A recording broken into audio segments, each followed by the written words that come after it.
Hey, fight fans, welcome back to Carlo Prusa MMA. Today, we got a returning guest to the platform. He's getting ready, making his return to the UFC octagon on May 31st. He's taking on Jordan Leavitt. He is Mr. Kurt Holobaugh. Kurt, what's going on, brother? How you doing tonight?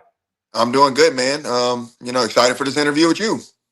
Absolutely, man. Awesome. Appreciate you as always for always being very Yep. generous with your time with me. So you're coming off of a fight against Alexander Hernandez. Didn't go your way, but what an amazing effort, man. I mean, that fight was awesome to watch. You had some very good moments. Overall, what are some of the takeaways from that? Just knowing how exciting I really made that fight. I was there to fight in a dog fight if that was necessary. And I feel like I definitely brought the best out of Alexander. And if everybody, you watch the UFC, Alexander's been around for a good while, man. He's fought and beat a lot of guys that are still in the top 10 in the UFC today.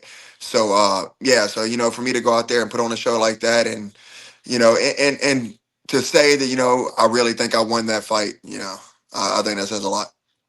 When it comes to dog fights, are those the fights you get excited for? Do you thrive on that? Oh, absolutely. And I mean, and that's just the way. That's the way I fight, and I feel like I fought every fight in my career like that. I'm out there to fight 100%. I want to be exciting. I want to put on shows, and and that's the way it is. That's the way I am. I think one thing for you is so cool is, you've been doing this literally on topology as early as 2008. I'm sure training even before then. A lot of people don't realize, man, prior to 2005, this was really a gong show, man. This is the wild, wild west. It wasn't legal in every state. You had high level politicians calling it human cockfighting, and people thought people who did this were criminals and crazy and all this crazy stuff. We're at a time now where this is really becoming as socially accepted as soccer and baseball and basketball. It's on ESPN. We see it now almost every single weekend. There's so many fans of the sport now.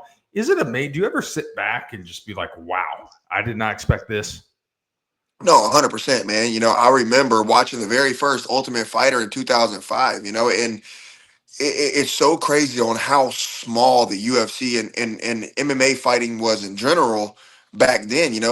There wasn't a lot of local circus that you can go fight on. Now every weekend there's a local fight, and down here in Louisiana, that I'm booking my guys for. So I mean, there's so many shows, and now that the sport has grown and built so much, now you got the Fight Pass shows, you got all these other pay-per-view shows, and the way social media is right now, there's like no fights that you can't watch somewhere. Back when I was fighting amateur, you couldn't watch those fights. If you didn't show up in person, you wasn't watching it. So with everything is today, man, it's crazy how the sport has grown and it's become one of the biggest sports in the world.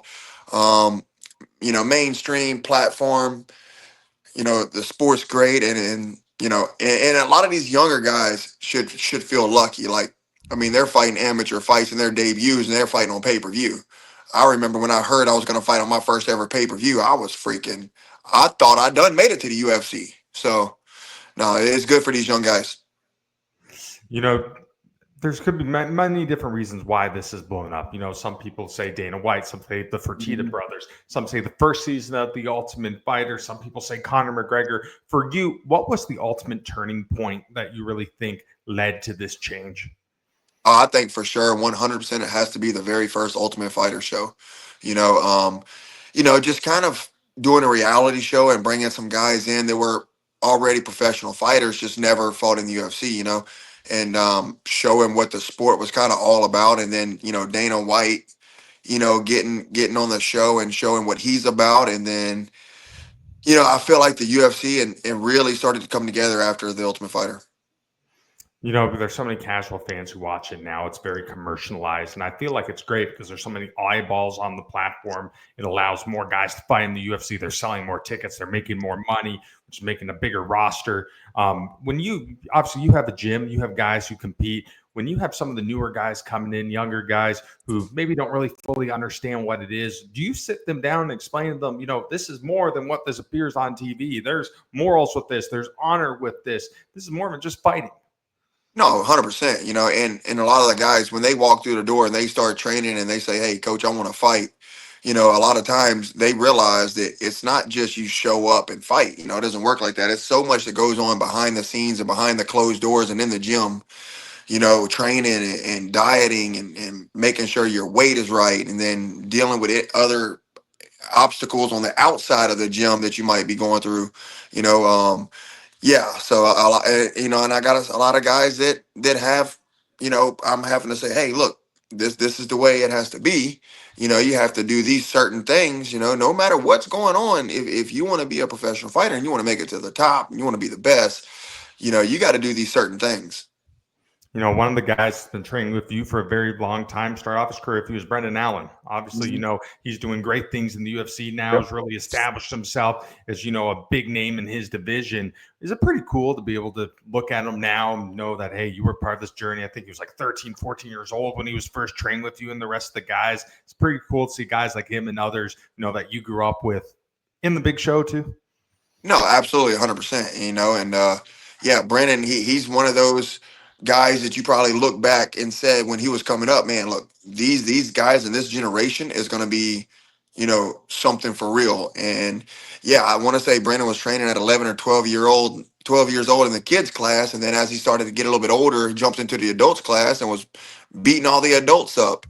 And yeah, lately he's been beating me up a lot lately too. So it doesn't stop. But yeah, no, it's I love seeing it, man. There's so many guys that I've trained with in the past that are doing good things and doing big things, and there's a lot of guys that are coming up that I'm hoping is going to do the same thing.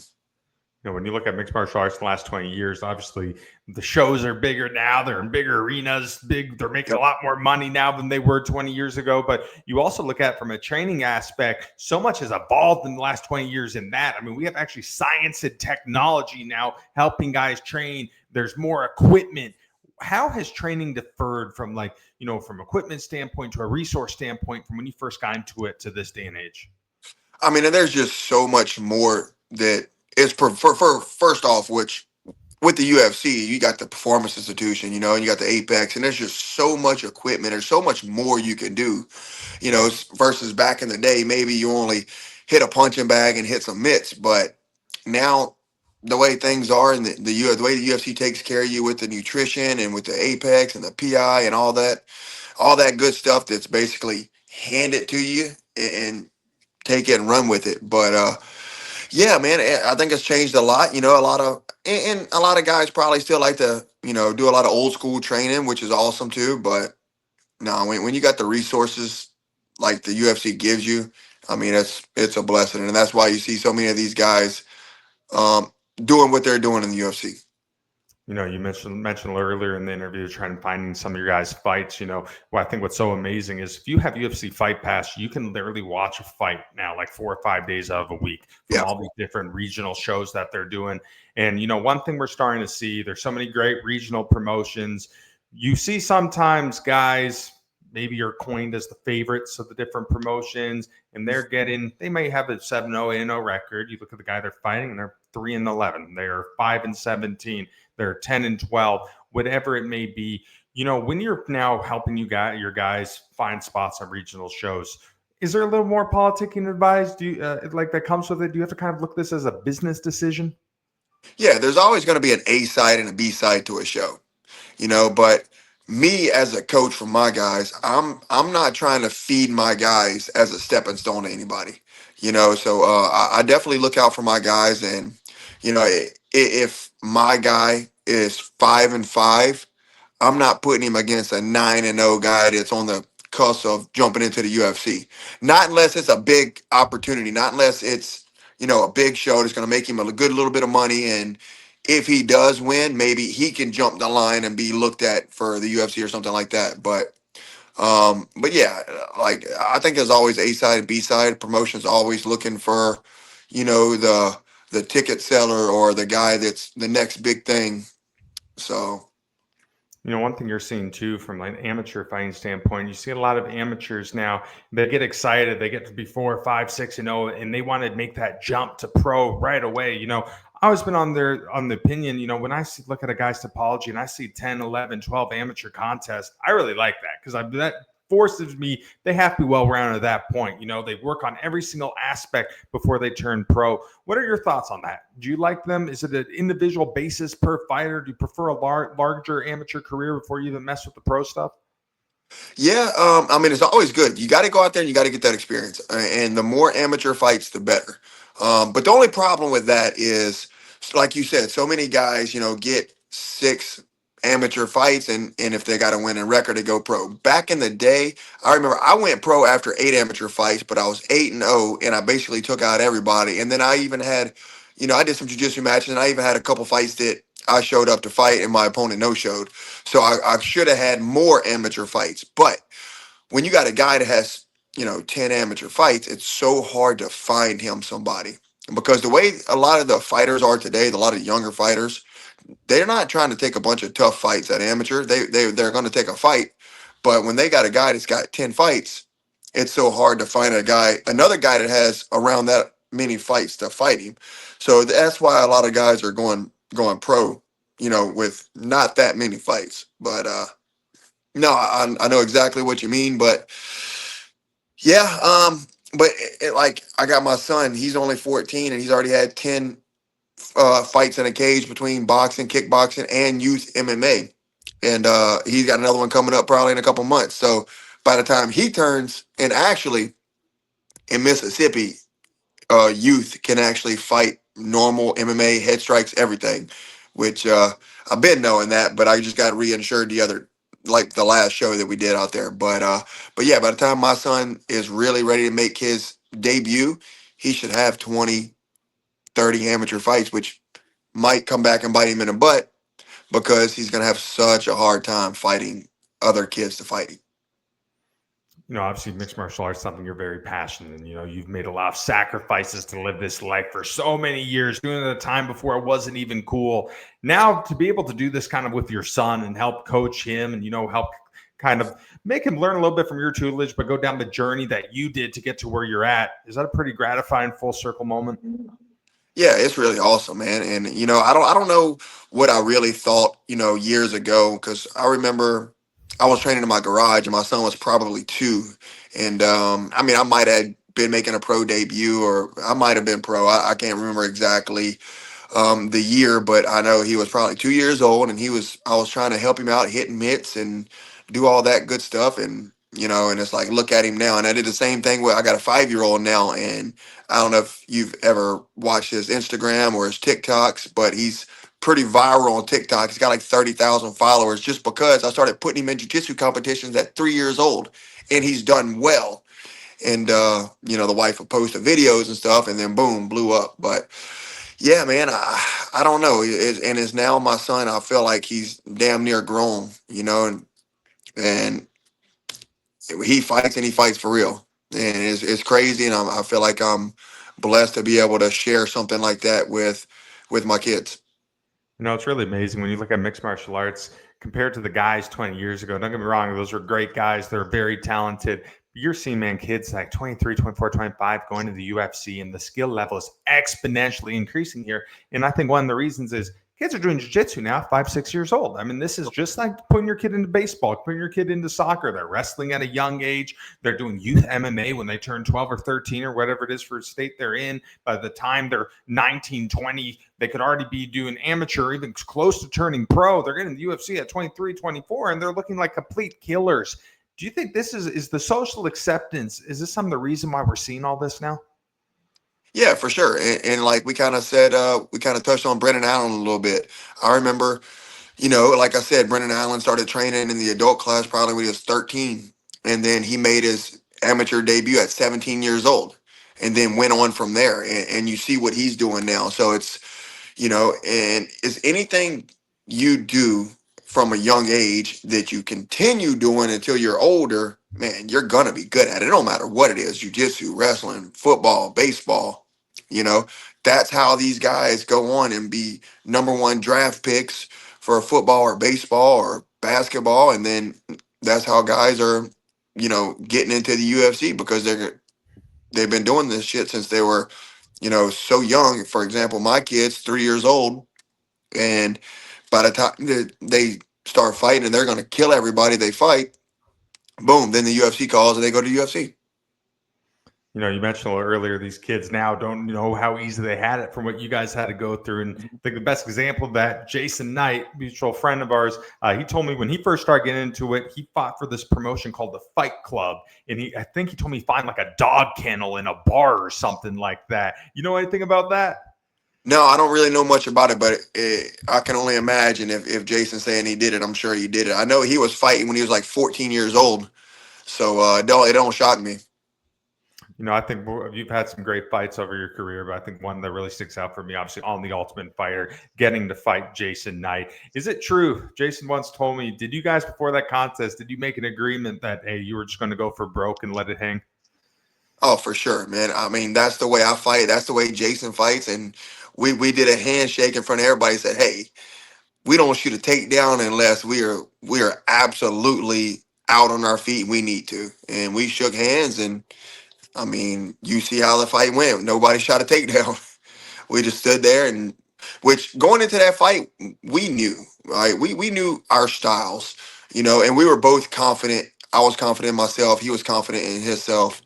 And, me and Jason, we were supposed to fight probably back in like 2012. I want to say I was like a 4-0 pro and he was a 7-0 pro. We were supposed to fight in a local show in Mississippi. I think he got into a car wreck, so the fight never happened. So when Dana White pulled us into the office to talk about the semifinals and asked who do we want to fight, I'm like, man, look, it's got to be me versus Jason Knight. It's got to be Louisiana versus Mississippi. This fight was supposed to take place back in 2012. Like, why not here? Why not now? Let us do it. And we said, all right, and they let us do it, and we made that agreement, and it turned out to be one of the fights that one of the best fights on the Ultimate Fighter ever. So proud of it. Absolutely, man. You're a guy, you've experienced the highs and the lows that this sport has to offer. I mean, you've been in and out of the UFC a couple times. I think now you're on your third stand and you're staying there. When it came to the Ultimate Fighter, when it came to being on there with Michael Chandler and Conor McGregor, did that really reinforce, man, this is your destiny and this is where you belong? For sure, when I don't know what my plans were if I never got the call to go to the Ultimate Fighter because I had a lot of there was promotion like Khabib's promotion that I supposedly signed to, but they never gave me a fight, and we was going back and forth, and then I was supposed to fight, but the show hasn't done another show since. So, I don't know, and I was just on the break of maybe just saying, hey man, maybe I'll just retire. I think I was 36 years old, and I'm like, man, if I'm not going to fight for the UFC, or I'm not going to fight nowhere to, Bellator or PFL, then there's no point in fighting. So I got the call, and then I still wasn't sure if I really wanted to go. And my wife and my teammates and my kids were like, I think you should do it. Just see where it goes, man. And I did it, took the chance, and you see what happened. So You know, throughout your career, you got to find all these different shows, whether it be the UFC, whether it be Strike Force, different regional shows. Made a big name for yourself over in Titan FC. When you're able to make it to the finals of the Ultimate Fighter, that big card that was headlined by Sean O'Malley and Aljamain Sterling, you were able to beat Austin Hubbard and win the title for that season of the Ultimate Fighter. After that victory, did you really get to relive and kind of just see the career and see the journey and see where it led and all paid off? 100%, man. Like that was everything that I've ever dreamed of. You know what I'm saying? And it's like finally, like, man, I've been at this for so long, and then, did I even really think that I can win the Ultimate Fighter when I went on the show? And then, but the thing about that I think helped me out with that is I was so confident because I don't lose fights outside the UFC. I mean, I think I lost two, but one was to Andre Harrison, who is still like 20-2, and he was the former World Series of Fighting champion. And then I lost to probably one of the best Russian guys over in Russia in his home territory. So that's the only two fights that I lost outside of UFC, and there were decisions, man. And then I'm like, dude, like can't nobody beat me outside the UFC? Like the only person that stops me is myself. So I was 100% confident going to the Ultimate Fighter, and I was able to get to the finals. And then the UFC does the finals on a pay-per-view card, which is not that doesn't happen, and that was awesome. Got to do the finals on a pay-per-view card. So yeah, it was like a dream come true. Do you feel that fighting is more mental than it is physical? 100%, man. Like if you don't believe in yourself or you don't have the confidence, then you already lost. You better hope you get a lucky shot or something, you know. And I know for sure that's been my problem. But now that I'm older, man, I'm winning fights in the UFC, and and I look back on my career and I look and I've never fought or I've never lost to somebody that really wasn't legit. And I mean, I'm gonna knock on some wood, but I've never been ran through. Like nobody's ever just ran through my ass, you know. So I don't know. I don't take it for granted, and I'm hoping that I still got a couple more years left and win some more fights in the UFC, and hopefully, man, I win a ranking, and that's my next goal. At this stage in your career, do you feel you're fighting the most free that you ever have had in your career? For sure, because I mean, I feel like I don't have a lot of pressure on my shoulders. I don't need to fight for money or anything like that. So now I'm just fighting because it's fun. I'm fighting because now I'm finally getting to be this UFC star.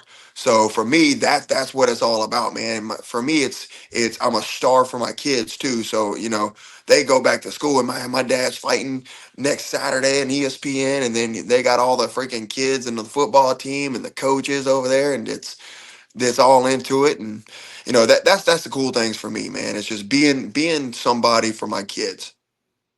Absolutely. So you're making your return May 31st. You're going to take on a fun name here in Jordan Leavitt. Overall, what do you think of him as an opponent? Man, he's been on my radar for a long time. I tried to fight him, or I tried to step up and take a fight with him at LFA years back. um so I mean, this is a fight that I knew was going to happen. So and that's the cool thing about when you're in the UFC. It's like it's a fun thing for me. It's like, man, who am I gonna get next? Like I'm gonna know them more than likely, unless they're just somebody that's brand new, coming off a local circuit somewhere. But no, when they call a game in the name, like my goal was to fight New Orleans, but my manager's like, look, you know, uh, we think it's a good fight for you, and I know you want New Orleans, but what better way to get on New Orleans than take this fight, win this fight, and call your shot? So I'm like, let's do it. Coming into this one, you have the experience factor. You've had a lot more fights than he has. You've had more fights in the UFC than he has. Do you feel like that's going to be a difference maker here? I mean, you never know, but I like to rely on my experience and stuff like that. So I do like to say, hey, I'm the guy that's been experienced more than you. I've had more fights in UFC. I've had probably more up and downs than you got or than you had. So and I don't plan on having any more downs anytime soon. So You get to do this one in the Apex once again. One thing I like about the Apex, smaller cage with your style, you don't know how to go backwards. You just go full forward. With it being a smaller cage, does that better you? Does that go in your favor? I mean, a lot of people probably say it should. But I mean, honestly, man, I can't even tell the difference once I'm in there. I've fought in the big cage, I've fought in the small cage. Can't really tell the difference. But the difference in the Apex is it's a smaller venue. My family sit in front row, and I can hear them. So that's a big difference than fighting in a big crowd to where you can't hear. But I can hear my son yell at me whenever I'm on the ground or I need to do something. One thing that I've learned from the area that you're in, that Louisiana, Mississippi, Alabama area, when it comes to fighting, man, I don't know what's in the water over there, but that area has groomed so many great fighters. You look at the D'Iberville guys, you look Mhm. at you look at Brendan Allen, you look at Dustin Poirier, Dan Cormier. I mean, the list goes on and on here. One thing that you can always see when you fight, you have such a great fan base. Obviously, your family, your friends, a bunch of people all over Twitter, man. What is it like with that area, man? What is it that makes everyone just gravitate to this? I don't know. I think it's just being in the South, I guess you could say, and repping the South, man. We're big supporters of everybody down here, no matter what. Just man, Southern boys. You mentioned a little earlier talking about that Louisiana card, how you kind of want to get on that if you can. Obviously, that one, a big Dustin Poirier going to do his retirement fight against Max Holloway. Absolutely massive card. Overall, what are your thoughts on that? It was pretty cool to see that one's coming to the hometown. For sure, man. And I've been hearing about this, and I've been knowing this car was coming here for probably almost a year now. So it's been in the works for a while. And of course, as soon as I heard it, I'm like, dude, what?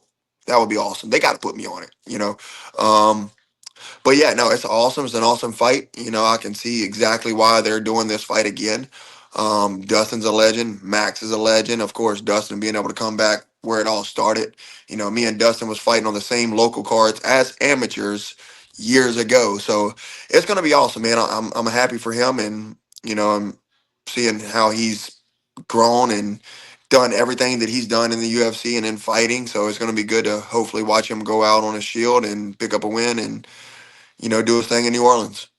In addition to being a UFC fighter, you're also a gym owner. You're also an entrepreneur. You're able to have this space where you're able to pass on your tutelage and train guys, try to get in the place that you're at as well. What's it like living a life that's just literally nothing but fighting, whether it be from actually competing yourself or getting a bunch of other guys ready? It's freaking awesome, man. It's like I wouldn't want to be doing anything else, And before I went into full time fighting and owning a gym and stuff like that, I was an alarm technician, security alarms, burglar alarms, fire alarms, cameras, whatever. And I remember every morning, man, I'd wake up and I would ask myself, man, I wonder what it's like to just be a full time fighter, to not have to get up and go do these jobs anymore, and I've been living this life for probably the past 7 years, and it's been so amazing. I've been so grateful for it, and I would rather do nothing else with my life but coach fighters and fight myself. So I think a lot of casual fans, they understand the main principle of what a mixed martial arts does, right? They obviously know they go training, they're fighting, they're trying to win belts, they're trying to move up the rankings, all that. But I think a lot of people don't understand the fight that happens outside of the cage. The fight to live your life on the terms of your own, the fight to avoid clocking in at 9 o'clock in the morning, clocking out at 5 p.m. in the afternoon, the fight to secure financial stability, financial freedom, the fight to not give into societal norms and have to live a life that someone else dictates for you. For you, was this a big part of your journey? 100%, man. I mean, and some people may look and be like, man, Kurt's got it made. He's doing all this and doing all that. But I'm like, man, if you only knew some of the things that I went through back in the day, I was probably the brokest UFC fighter ever when I was first in the UFC. Man, I didn't have a dollar to my name. Didn't there was times where I didn't have a vehicle. Um, so yeah, man, it's all about the journey, and I love to be able to look back and just see all that I've accomplished and all that I've came from. One thing I like to ask guys who own gyms is it's inevitable you're going to get knuckleheads coming in who, maybe have ego, who want to push a little too hard in sparring, who come in with bad intentions, thinking they want to be John Jones in the kids' class and the beginners' class and everything like that. That happens in your gym. How do you handle it? Oh, well, I'll let them know real quick, man. So we glove up. Like, I will spar or fight anybody that walks through that door. Anybody that thinks they're that good, we'll put gloves on. Hey, come to sparring class. We'll do it. But what's crazy is I really haven't had that many guys like that. I mean, honestly, I don't know if I've really had any. I've had some guys come in and they want to spar and stuff like that, but I've never had somebody just walk in and just kind of like want to challenge the coach. I please somebody walk in my gym and do that. That's I don't know, but yeah, it probably wouldn't go good for him. Before I let you go here, I want to run you through some big fights coming up, and I want to get your predictions. So we have a huge one next weekend. Bilal Muhammad defending that title against JDM. Overall, who do you think's got that one? Man, the way Bilal's been looking lately, I'm not gonna put my money against him. You're right. If I had a bet, I would definitely bet Bilal. Big rematch coming up between Shigashan O'Malley, Merab Dvalishvili. Who's pulling out the rematch? Oh, man, I really like Merab, and I feel like Merab's a guy that is everywhere. Every time I go somewhere for a fight or anywhere, I run into Merab, and that's so common that he knows he's got my kid on Instagram. Every time they run into each other, it's like Merab knows my son, and they always talk. They get a picture, and they talk about fighting. Man, I like Merab. I'm gonna have to go Merab. His wrestling's too good. You see what he did against the undefeated Nurmagomedov. Only person to really to beat Nurmagomedov. So man, I don't know. I'm gonna go with Merab. All right, the last prediction one here, Louisiana main event, Max Holloway, Dustin Poirier. I think this is one for the fans and good chance to be fight of the year. For sure. And man, once again, another tough one in it, man, especially in this game, in any sport, it's so hard to beat a team or beat a guy 3 times. So hard. But I think it gets done. I think Dustin goes out on his shield, man. He it's going to be his night. This is all for him. And I think he gets the job done and he walks away the best Louisiana fighter ever and possibly one of the best fighters ever in the world. Absolutely. You've been in this sport for so long, man. You've met so many UFC fighters. You've been on so many different cards, all these different promotions. When you see these big marquee names, the guys who have the titles, guys who are way up there in the rankings, do you get any motivation from them? Does that still spark or boost you at all? Yeah, sometimes, but I even think from day one of me fighting in Strike Force, I've never been that guy that was like starstruck because it's like I don't care about them. Like I need to be. I'm a fighter too. I'm a Strike Force fighter. I'm a UFC fighter. So but yeah, some of them, man. Some guys really motivate me. Some guys that I'm fans of. And I use Dustin as an example. Dustin, Brennan. Those guys really motivate me. So yeah, I would say yeah. You mentioned Strikeforce. That was a promotion that a lot of fans who watch it now to even get to see. Strikeforce and WEC, they had that aura with it, man. If you were a fan of that at that time, you remember those memories. It was just completely awesome.